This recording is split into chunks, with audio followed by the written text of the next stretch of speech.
बिस्मिल्लाहिर्रहमानिर्रहीम अस्सलाम वालेकुम वरहमतुल्लाहि वबरकातुहू। प्यारे नाज़रीन, कैसे हैं आप सब लोग? उम्मीद करता हूँ कि अल्लाह पाक की रहमतों के ज़ेर साया खैर व आफ़ियत से होंगे। दोस्तों, आप सब लोगों के लिए बहुत मुनफ़रिद सी रेसिपी लेके हाज़िर हूँ और ये है काली मिर्च में पका हुआ गोश्त। इसमें काली मिर्च भी है और इसमें लेमन भी है।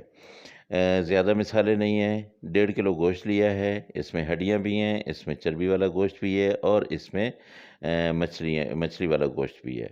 तो कढ़ाई को मैंने चूल्हे पे चढ़ा लिया, इसमें आधा कप मैं डालूँगा कुकिंग ऑयल और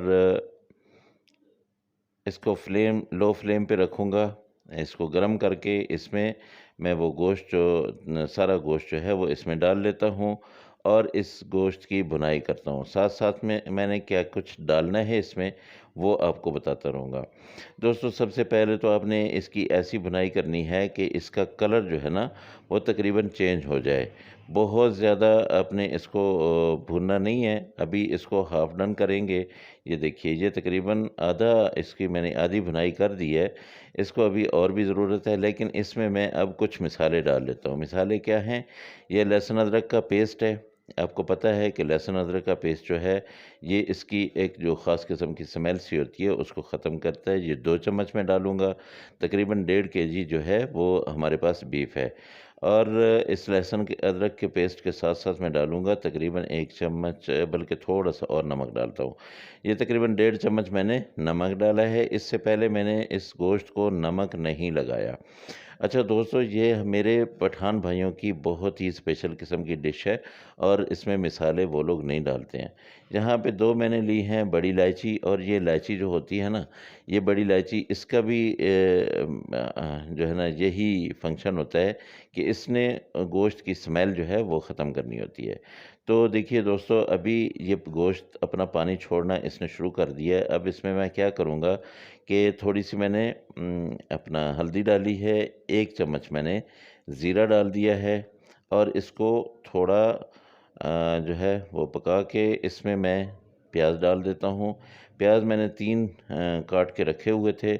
ये बहुत ज़्यादा बारीक भी नहीं है और बहुत ज़्यादा मोटे प्याज़ भी नहीं कटे हुए। अब इसको मैं थोड़ी देर के लिए बंद करता हूँ और ताकि ये अपना गोश्त जो है वो अपना पानी वो छोड़ दे। 10 मिनट तकरीबन हो चुके हैं। अब इसको मैं खोलता हूँ और आपको दिखाता हूँ कि गोश्त ने पानी छोड़ा है कि नहीं छोड़ा है, ठीक है? ये देखिए, माशाल्लाह गोश्त अपना पानी जो है ना, वो छोड़ चुका है और ये देखिए, ये देख रहे हैं कितना पानी हो गया है। तो अब इसमें मैं मज़ीद थोड़ा-सा पानी डालूँगा और उसके साथ मैं इसको चढ़ा दूँगा प्रेशर कुकर में डाल के इसको मैं गला लूँगा, ठीक है? तो ये तकरीबन 1.5 गिलास में इसमें पानी डालता हूँ, क्योंकि मैंने प्रेशर कुकर में गलाना है। अगर आपने प्रेशर कुकर में नहीं गलाना, तो फिर आप बेशक इसमें 3 गिलास पानी डाल लीजिएगा। ये 1.5 किलो गोश्त की मैं रेसिपी का बता रहा हूँ, ठीक है? तो वैसे आप लोग जब भी गोश्त बनाएँ, तो इतना पानी डालें कि ताकि वो गोश्त जो है वो पानी के अंदर डूब जाए। हमेशा जब भी आप गोश्त बनाएँ, तो इतना पानी उसमें डालें कि गोश्त पानी के अंदर जो है वो डूब जाए। तो ये मैंने प्रेशर कुकर लगा लिया है। इसको मैंने 20 मिनट लगाए हैं। यहाँ पे मैं डाल दूँगा, ये देखिए, लेमन ऐसे काट के, और ये बहुत ही प्यारे लेमन हैं। कितने खूबसूरत से लग रहे हैं और इसके अंदर जाएँगे तो इनका मज़ा भी बनेगा।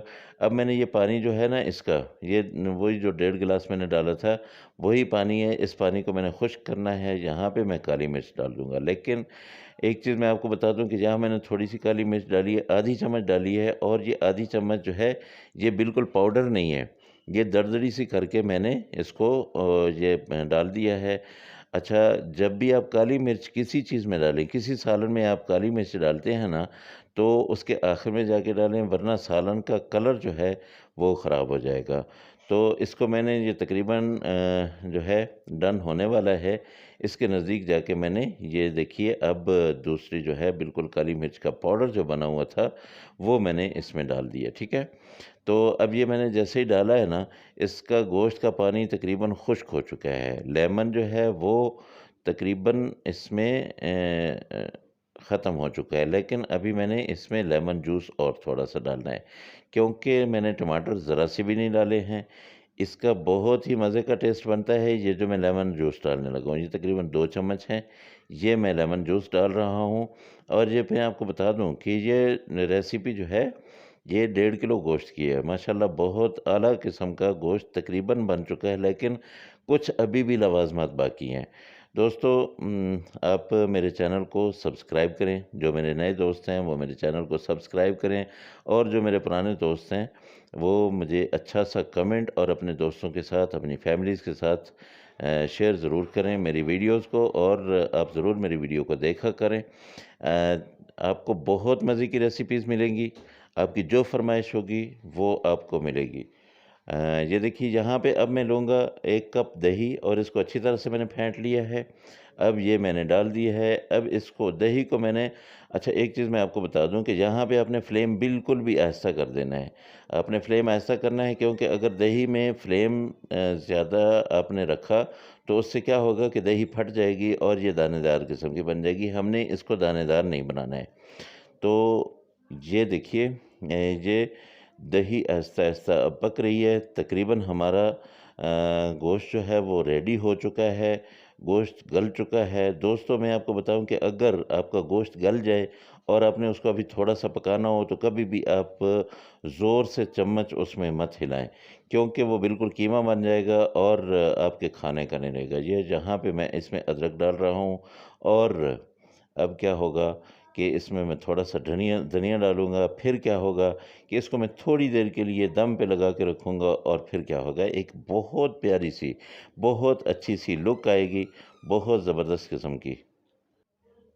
यहाँ पे आपने ये देखा, कितनी ज़बरदस्त किस्म की ये लुक आ गई है। बहुत मज़े का ये सालन आप लोगों के लिए रेडी है।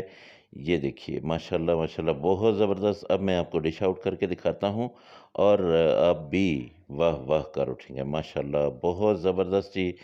ये आप सब लोगों के लिए की खिदमत में हाज़िर है। दोस्तों, अल्लाह पाक आप सबको सलामत रखे, अल्लाह आपको ढेरों खुशियाँ दे। ये लेमन और काली मिर्च में पका हुआ गोश्त आप ज़रूर ट्राई करें, और इंशाल्लाह मुझे आप ज़रूर दुआएँ देंगे। अल्लाह पाक की रहमतें, अल्लाह की बरकतें आप सब लोगों के घरों पे बारिश की तरह बरसती रहें। इंशाल्लाह अगली रेसिपी में फिर मुलाकात होगी। अल्लाह हाफ़िज़। अस्सलामु अलैकुम व रहमतुल्लाहि व बरकातुहू।